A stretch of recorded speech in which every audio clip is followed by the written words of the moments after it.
जोगिया के बतिया बड़ा नीक लागे पापा रे जोगिया के संगे हम जाइब ललन जी। एतना बचन जब सुनले कवनी पापा बेटी से अरज हमारे ललन जी। होते बिहान बेटी अइहे बरियतिया रे बर हो बजनिया के साथ ललन जी।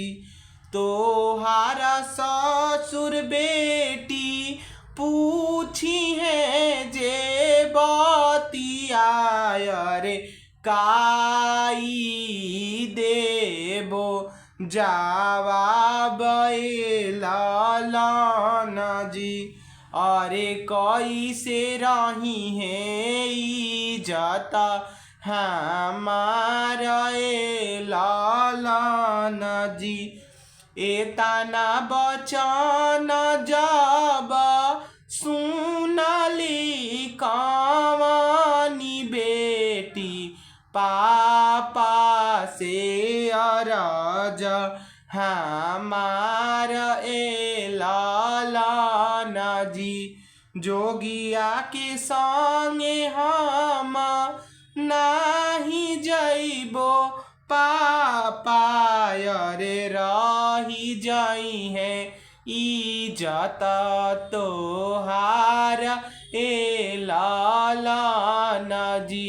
जोगिया के बतिया बड़ा नीक लागे पापा रे जोगिया के संगे हम जाइबे ललन जी।